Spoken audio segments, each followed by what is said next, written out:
From the Radio Cafe and the Quivira Coalition, this is Down to Earth, the Planet to Plate podcast. I'm your host, Mary Charlotte Domandi. This is a program about regenerative agriculture and the many different paths people are taking to fix a broken food system, restore soil, and mitigate climate change. Today we're going to be talking about wolves on the Western landscape. And this is a hot-button topic for a lot of people, but today's guest is talking about how people are coming together to find common ground. That's right after these announcements. This program is sponsored by the Agrarian Trust. Agrarian Trust is charting a new path forward for the land trust movement. They're advancing an innovative and robust model of land ownership in which agrarianism, social and environmental justice, community well-being, and the earth itself are seen as fundamentally intertwined. They're doing this by helping regenerative farmers and ranchers to secure long-term, affordable land leases. That helps to strengthen local food systems and to transform community relationships to the land across the country. Visit agrariantrust.org to learn more. This program is sponsored by the Greenhorns. Listeners to Down to Earth might enjoy the newly released 6th edition of the New Farmer's Almanac, a literary miscellany written by and for working agrarians. This year's volume is called Adjustment and Accommodations, and it's full of essays, poetry, and images that explore how people are facing challenges and uncertainties on the land. Learn more and order your copy at greenhorns.org. And now to our program. Today we have a special program in which we're talking to the host of another podcast, Jared Beaver, of Working Wild University. That podcast is a co-production between Montana State University Extension and the Western Landowners Alliance. The Quivira Coalition and the Western Landowners Alliance are longtime friends and allies, and both are working with a foundational principle called the Radical Center. I'm going to take just a moment to talk about the origin story of Quivira, which started in the 1990s when ranchers and environmentalists were doing a lot of fighting with each other. An environmental leader in New Mexico invited a rancher to a meeting, and they discovered that they had far more in common than they had differences. They cared for the land and water and wildlife, and the acknowledgement of this area of agreement, which was about 80%, came to be called the Radical Center. But one of the issues that has long not been in that area of agreement has been the issue of wolves. Many ranchers, though not all, have for generations been at the heart of the movement to get rid of wolves on grazing lands, including public land. Starting in the early 20th century, wolves were killed in the most brutal ways, including strychnine poisoning, which not only caused an agonizing death, but also killed the wildlife that fed on their carcasses. The millions of wolves on the North American continent dwindled to a number so small that they became an endangered species. Environmentalists fought successfully for their reintroduction into the wild, and as a result, there's been a lot of tension between ranchers who want to protect their livestock and the environmental movement, which wants to restore these animals to their natural habitat. And this is exactly the issue that the Working Wild University podcast takes on in its first season. It's co-hosted by Jared Beaver, who's the wildlife extension specialist at Montana State University in Bozeman. Extension services are part of the land-grant colleges and universities in the United States, and their purpose is to provide accessible information and education to people in the area of those colleges, especially agricultural producers. A word about the Western Landowners Alliance, co-producer of the podcast. They are a terrific group that brings together private landowners with land managers, conservation biologists, and many others who recognize that the West is a patchwork of public and private land, and so to have a healthy landscape on an ecosystem scale, you need to engage private landowners. So, with all that said, welcome Jared Beaver to Down to Earth. Thank you, Mary Charlotte. It's great to be here. So you've been producing the first season of the Western Wild U podcast, which is all about wolves on the Western landscape and how they're coexisting with ranchers and others living on the land. What was the original idea? How did this podcast come into being in the first place? I started my position in April of 2020, which is, right at the start of this COVID-19 pandemic shutdown. Mm-hmm. And so trying to create and think about how do I maintain a sustainable outreach program in the face of growing uncertainty from travel and pandemics and operating budgets and technological advances. And I started thinking of how can I combine my role within Extension and dealing with these human-related wildlife issues on a sustainable Extension platform. And I was working very closely with Western Landowners Alliance on a lot of different issues. And this idea kind of grew of, hey, we're talking to a lot of people from a lot of diverse backgrounds, and they're telling some truly amazing stories that I feel like the world could really benefit from hearing, because our society is divided now more than ever, and particularly across our rural-urban divide. And what we're hearing is that there are people that are working across middle grounds and middle issues. And so how can we dig in to some of those issues and have people start to develop curiosity and creative thinking and maybe get to a shared vision of the future of where landscapes, wildlife, and people all thrive? Tell us a bit about your own history with this topic of wolves. Sure. My background is mostly in wildlife population ecology and habitat management. With my position in Extension here, I have a research and extension component. Most of my background has been with large mammals and game species. And so wolves kind of fit that bill in terms of these larger mammals on the landscape and can cause and stir a lot of human emotion, good and bad and everything kind of in between. And so naturally stepping into this role within Montana, wolves and predation in general is a big issue and one that I deal with quite a bit. So let's talk a little bit about the story of wolves in the United States. Up until the early 1900s, wolves were abundant across Western landscapes. What happened? What happened then? Yeah, and so we expanded west and agricultural production expanded west.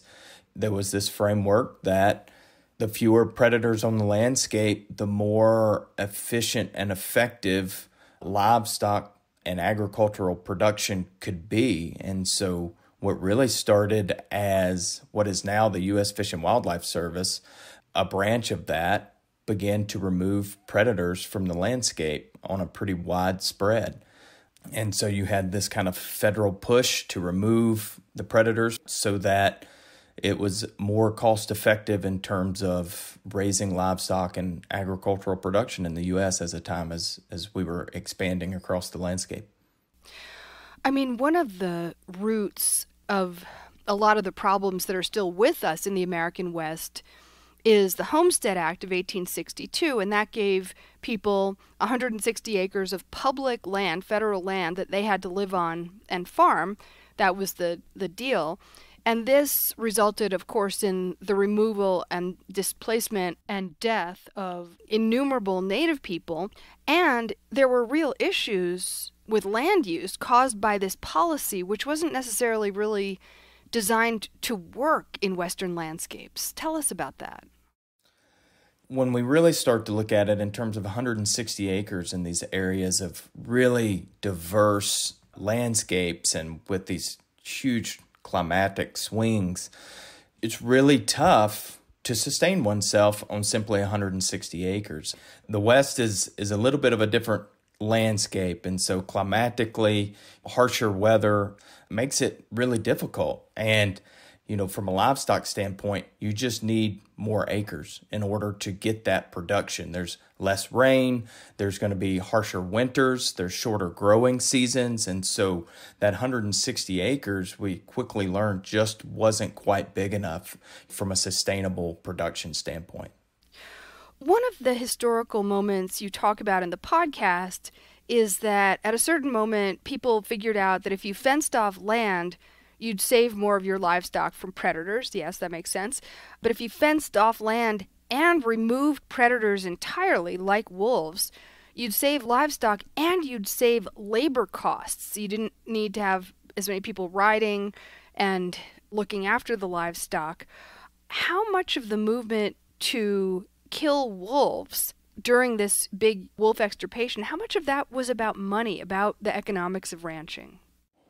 When you think about it in terms of if there's no predators to have to worry about, so there's less fencing structure, there's less infrastructure, there's less need to put people on the landscape in terms of protecting the livestock or riding with the livestock.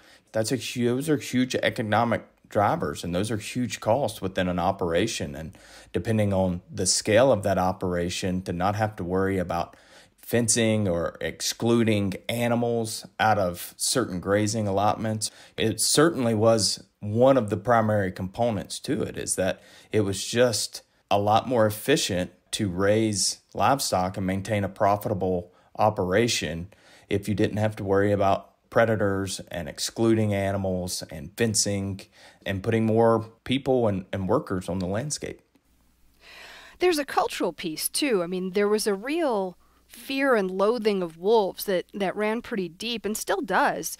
You talk about the fact that there's predation of livestock by mountain lions and bears, but somehow they're not the bad guys and wolves are. What's that all about? How do you understand that?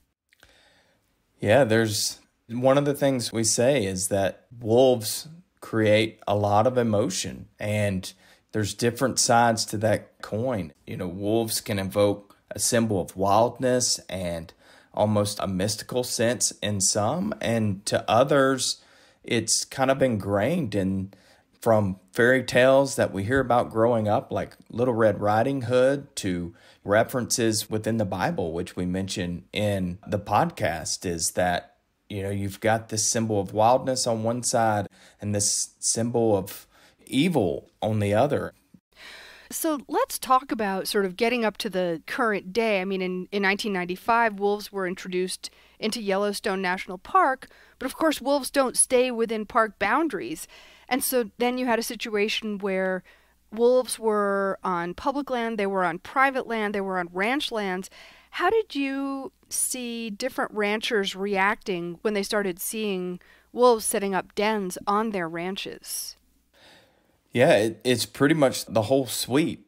We tell the story of the first wolves that were reintroduced to the park that came out of that park relatively quickly and denned on a ranch outside of Roscoe, Montana. And it's funny to hear that story because that particular operation and ranch management was kind of excited. It was kind of new.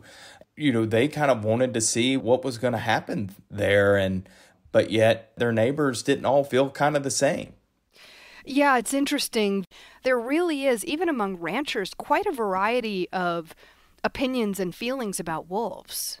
There is. A lot of people think it's kind of doom and gloom, but in reality, landowners and livestock producers care about the environment and the wildlife as well. They're dependent on this landscape and ecosystem. And so if they take care of the land, it'll take care of them. And I don't want to generalize and just speak for ranchers and producers because I'm a wildlife biologist, I'm a wildlife manager, but for the most part, they want to just be recognized for the value that they provide to society and the open space and the wildlife habitat. And that's not necessarily something everyone immediately understands and connects to. And kind of the intangibles of ecosystem services provided that these large ranching operations help to maintain and sustain. It's a conversation that I sometimes have with people who are vegans and who are righteous about not killing animals. And you can make the point of how many other types of animals are sustained on a ranch besides the livestock, and how many animals were killed on a field that's producing produce or fruit or grains, and where there's not a single animal, all the animals have been removed or killed. Absolutely. And another good point that people don't often realize is, yes, there's irrigated fields, but for the most part, the livestock are eating grass, and that grass is what's catching that rainwater and that runoff versus a lot of the monocultural production, whether it's an almond tree orchard or whatever, is that a lot of that's irrigated. So the main issue here is the problem of wolves killing livestock, and other predators kill livestock too.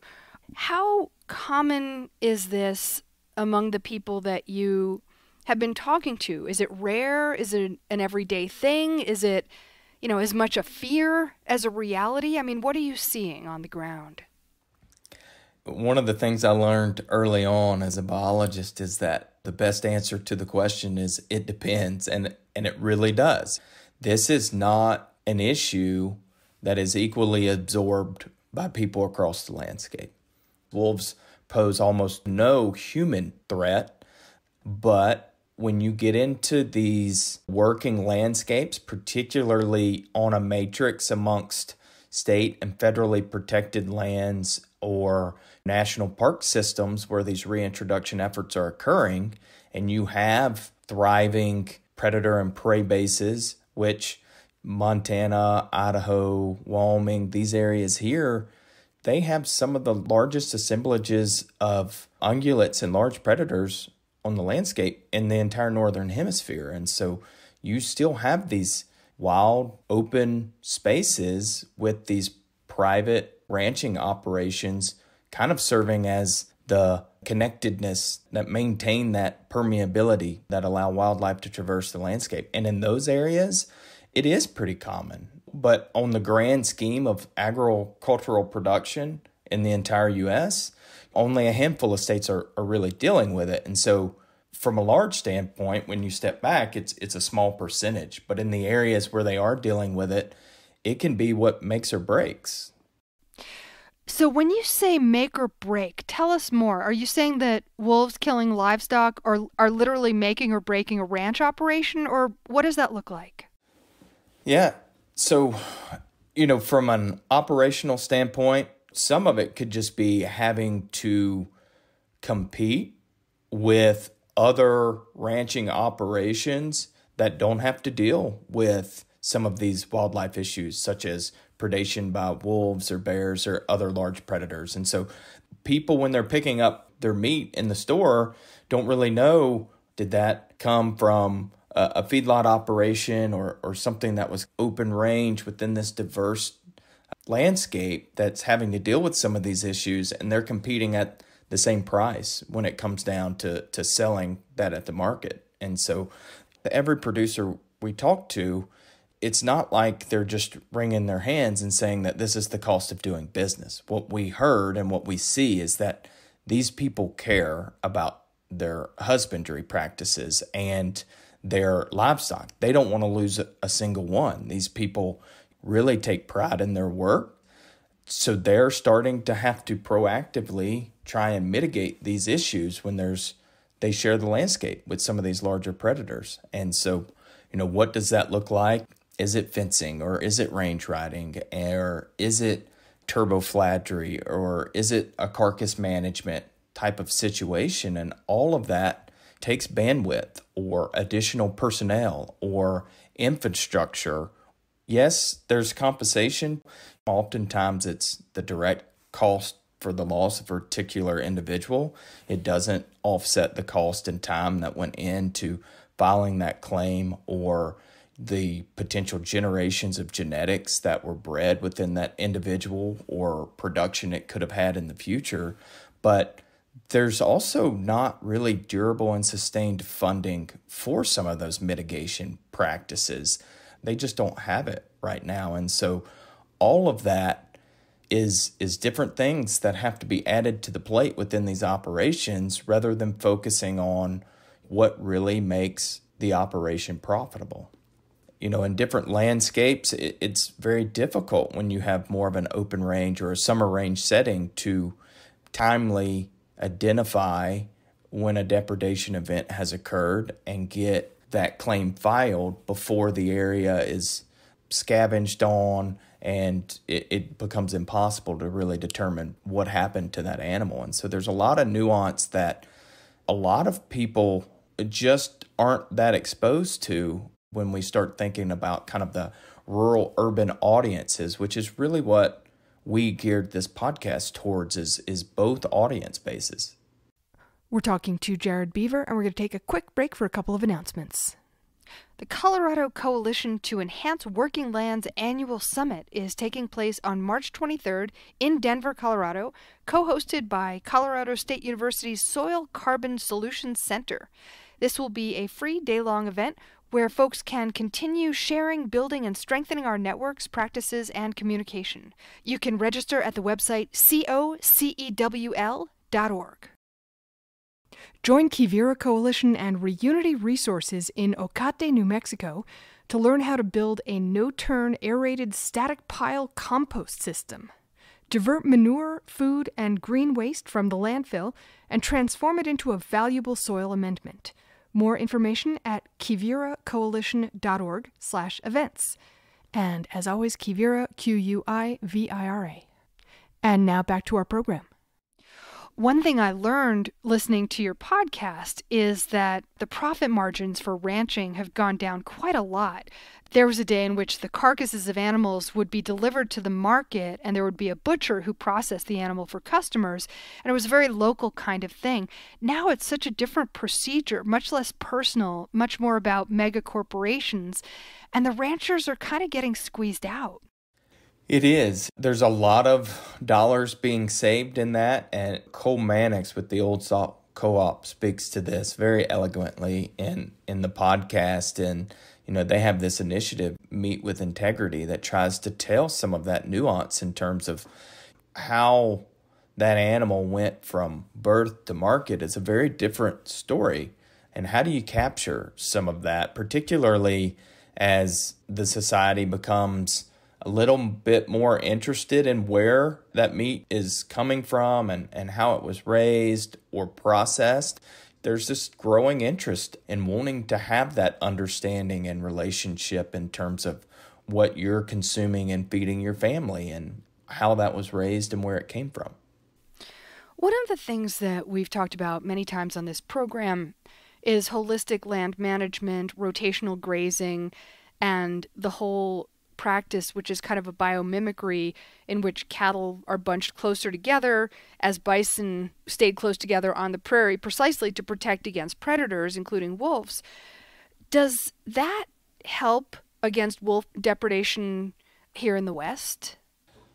Those are really excellent questions, and we have some data on that, but what we're really seeing is it's context dependent, depending on whether you're ranching in the Southwest and in Arizona or New Mexico or in Eastern Oregon, or maybe you're in the Centennial Valley or the Rocky Mountain front. Like, geographically, those places are very different. And what tools work and in what situations there's so many factors that go into that, from is it summer versus winter range, or are you grazing almost year round? Are you in a small enough setting that fencing might be appropriate in a pasture setting? And so it's tough to definitively give an answer to that question, but absolutely seeing ways that you can mimicry when you think about how the system kind of evolved historically to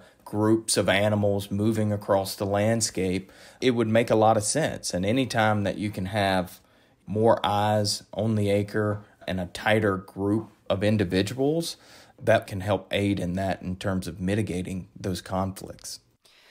You said a moment ago that you really are creating this podcast for both urban and rural listeners. And one of the main themes running through the podcast is the conversation about values.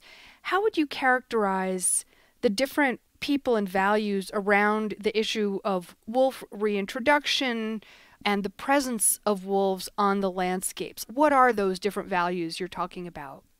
One of the things we talk about is kind of this traditionalist versus mutualist wildlife value. And I'm not a sociologist, but essentially, and I hate putting people into buckets, but the traditionalist looks at how wildlife and the environment can be managed in perpetuity, so for future generations, but from a management standpoint, versus a mutualist puts wildlife more on the same plane as people and oftentimes kind of associates anthropomorphic aspects with wildlife, kind of these human components and of equal value there. And so how you approach a wildlife issue is very different depending on that viewpoint of whether you're looking at it from a management standpoint and one that can be used for the good of people, or one that sees the issue from kind of an equal playing field with people.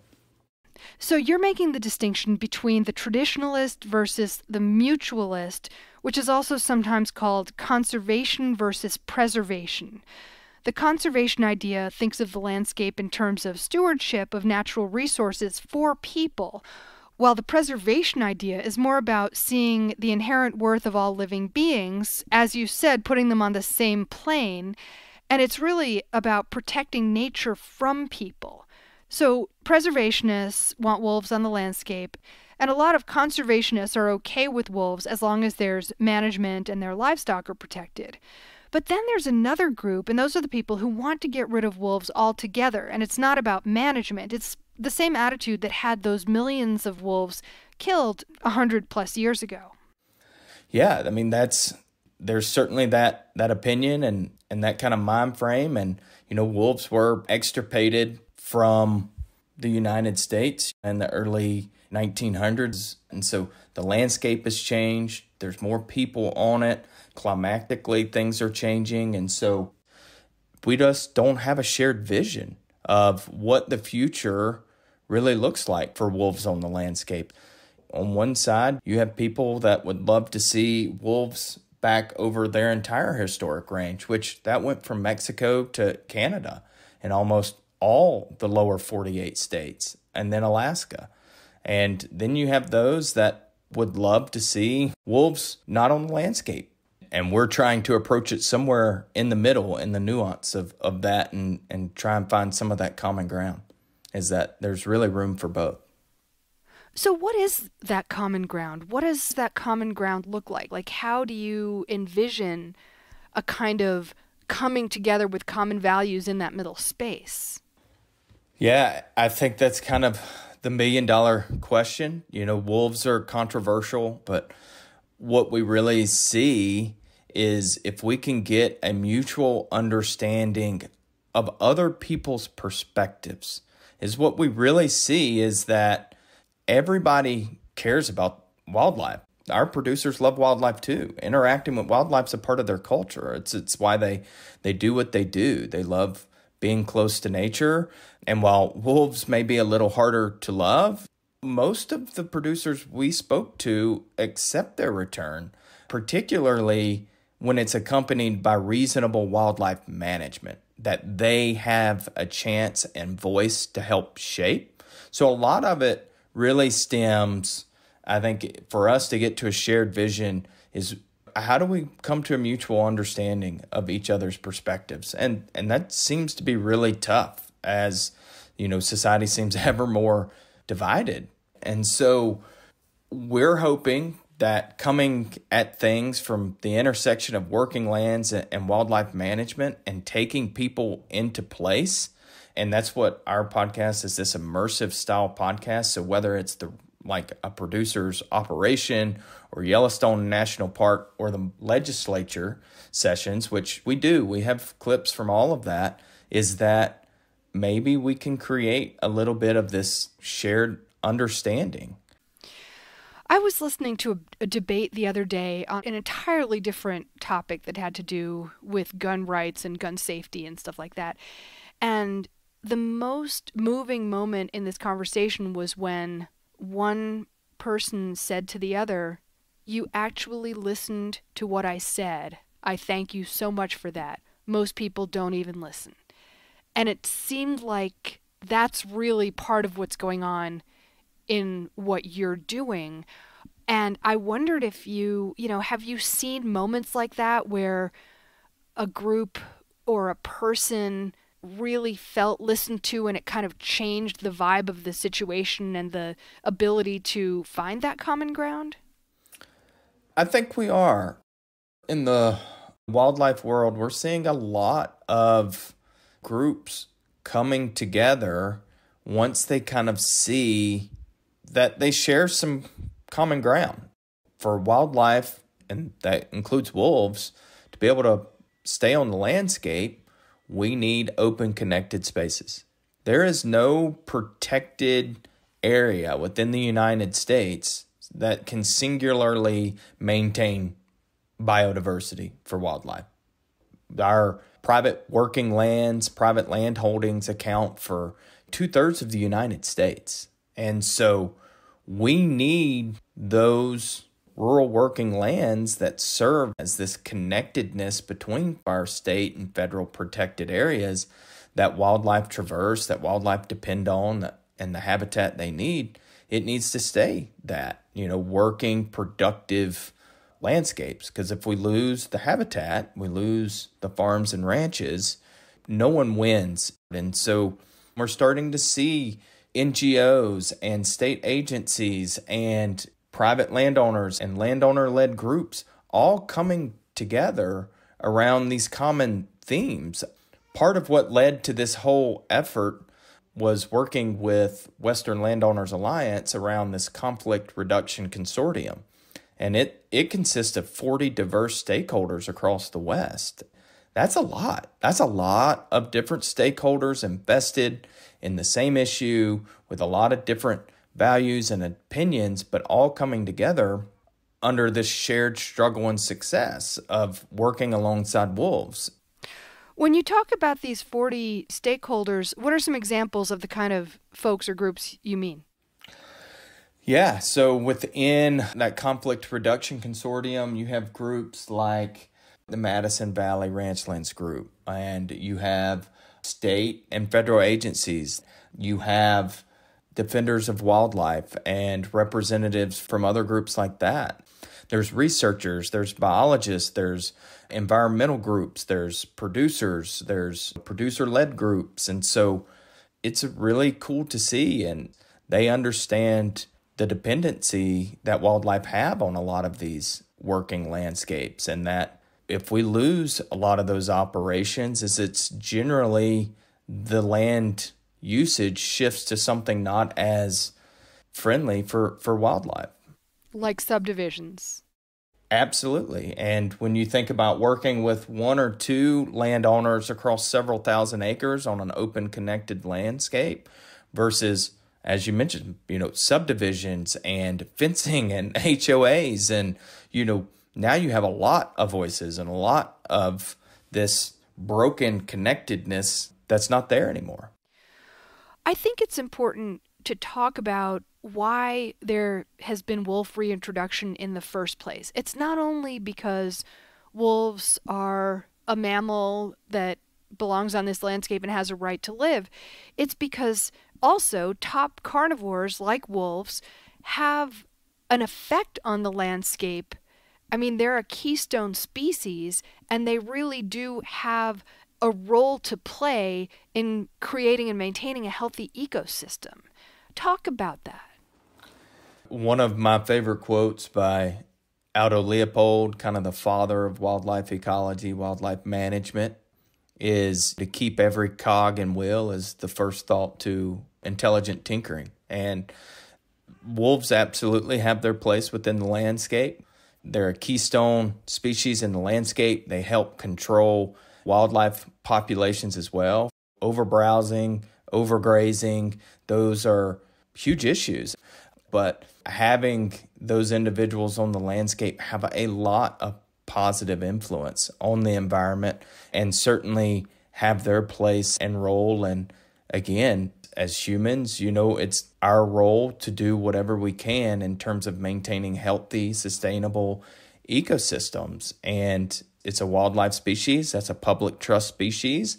There's a lot of research out there that has showed, like in Yellowstone, as once they started having a better handle in terms of a lot of the ungulate species there, the stream restoration, the return of aspen. And so that's an area that we're still learning, but clearly wolves play a tremendous role in maintaining an ecosystem stability, controlling ungulate numbers.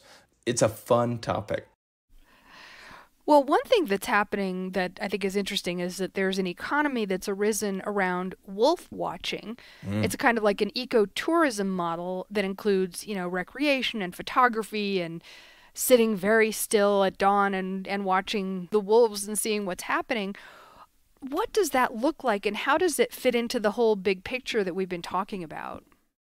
We spend a lot of time talking about this issue from a working lands perspective, but really we wanted to approach it from a middle ground. And it's like we talk about Yellowstone wolves, and our national park system has more of a preservation approach versus a conservation and management approach outside the park.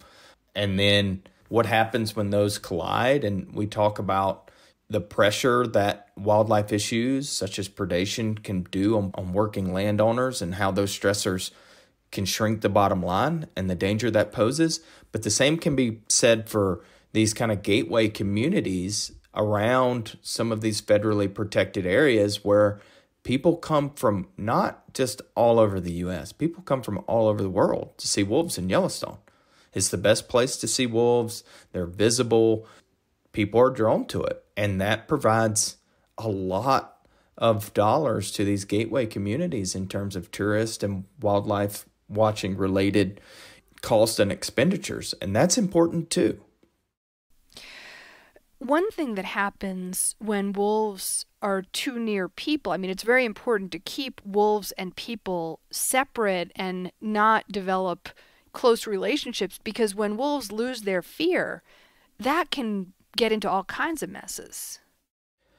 It can, and we see that a little bit in our Yellowstone National Park episode where we talk about habituated wolves, and it's kind of like any wildlife species, right? Is the golden rule: don't feed the wildlife, and don't do things that allow wildlife to associate people with a positive interaction or a positive reward. What happens when they get habituated? Anytime, an animal becomes habituated and comfortable around people, they're going to lose that fear, and they're going to associate people with some sort of positive reaction. Oftentimes it's food. And anytime you have wildlife associating people with food, you tend to get interactions. And oftentimes that's a negative interaction and can become a deadly interaction for the wildlife. The other times is when you have animals habituated to people without fear of people on an area that also is traversed with vehicles, you get collisions as well. And so there's a lot of things there that collide when animals become more and more comfortable around people. Right. Another thing that happens is that when wolves get used to eating livestock and they develop a taste for it, it's really different than wolves in the wild, who tend to have a taste for like elk and deer, and they prefer that to livestock. Yeah, that's a really good point, because what we have is really, there's some success stories to be told in terms of, there's more grizzly bears and wolves on the landscape than there have been for decades, almost a century. Yet the working landscape is ever shrinking in terms of habitat loss and development and production. And so you've got expanding wildlife populations on a shrinking landscape. And so you're inevitably putting more wildlife on a smaller area interacting with livestock. And so conflict is going to occur. And these animals are not dumb. They know that their survival depends on obtaining food in the most efficient means possible. And once you realize that livestock may be an easier target than chasing elk in the snow or chasing some of the ungulate species, it just makes sense that they might, again, I use the word habituated, might become habituated to feeding on livestock. That's not always the case, and we see that different individual wildlife have different preferences, but in reality, if one is an easier meal, you're going to have a tough time once that becomes kind of a habituated thing, breaking that cycle. And so what do they do when that happens? When that occurs, you have a couple different approaches. Western Landowners kind of has put this in a packet called the 4 C's. Compensation, so compensating when a negative interaction occurs, so a depredation event. So that means when an animal is killed, you get money from the government. Yeah, so compensating for those depredated livestock. There's conflict prevention, which are these non-lethal conflict mitigation tools. Like what? There's, turbofladry is one of those. And so that's like putting out fencing that's electrified with strips of ribbon on it. Wolves are very neophobic. And so anything that's kind of new or different, that's kind of a limited use tool because they, eventually will become comfortable and familiar with that. There's range riding, and that's simply putting more people on the landscape again that are watching over. And we're studying this because there's so many different approaches to range riding. They have some range riders just ride the herd, and so they're managing the herd. They're looking for early injuries and early carcass detections or down fencing. And others ride it from a wildlife standpoint of trying to monitor the wildlife and their behavior and their movement on the landscape and try and put that constant pressure on them to keep some difference and separation between the livestock and the wildlife. And then some states, this varies in terms of the state you reside in, but then there's control, which is part of the conversation. And we're talking lethal control, and that doesn't mean public hunting. That's the either federal or state going in and removing quote unquote kind of bad individuals that have become habituated to feeding on livestock in an effort to hopefully reduce the amount of wildlife and livestock that are going to be lost. And then there's collaboration, which is kind of the key to all of it. And what we kind of stem at is that we have to be able to respect each other's points of view and perspectives and be able to appreciate where people are coming from and be willing to collaborate for mutual understanding and kind of win-win scenarios. So the 4 C's, conflict prevention, compensation, control, and collaboration, sounds like we could bring those principles into other parts of our lives as well. I wondered, what kind of reactions you're getting. This is a podcast. It's partway through the first season, and it's very much geared toward a broad audience and a diverse audience. What kind of reactions have you been getting? For the most part, we have been blown away with the positive feedback. Like anything, I'm always very worried when you approach a very complicated, passionate issue such as wolves. My fear is I was only going to hear from the really loud voices on either extreme. And luckily, I feel like I've gotten a lot of, and I say this group, our effort, a lot of feedback from in between, that it's refreshing, it's good to hear that there is still this middle ground and willingness to approach people from just a human perspective, to realize we're all humans, we're all imperfect, and we all should have a say in this issue. And how can we make sure everyone is heard and try and approach it from the most reasonable perspective? But we also have to realize that the people that have to live with wolves on the landscape is a much smaller percentage. And so we have to approach that with that kind of understanding of what we're truly asking of people, particularly the people that live on these working land interfaces. Jared Beaver is Wildlife Extension Specialist at Montana State University in Bozeman, and he's co-host of the podcast Working Wild University, which you can find on all the different podcast platforms. You can also find out more about the podcast at workingwild.us. Thank you so much for being with us. Thank you so much, Mary Charlotte. I've enjoyed it. You've been listening to Down to Earth. We would love it if you would support this program, which you can do by going to patreon.com/down-to-earth planet to plate, where you can sign up for as little as $3. Patreon is Patreon. And also, please rate and review the podcast on Apple Podcasts or wherever you get your podcasts. The Quivira Coalition is a not-for-profit and a community network of ranchers, farmers, conservationists, scientists, educators, and many others dedicated to regenerative practices that produce healthy food, support meaningful livelihoods, sustain biodiversity, and remedy the impacts of climate change. To learn more about Quivira and how you can support their work, visit quiviracoalition.org, Quivira. And finally, this show is a production with the Radio Cafe. You can check out radiocafe.org to hear back episodes of this show and also find all kinds of other shows on a wide variety of topics as well. Thanks for listening, and we'll see you next time.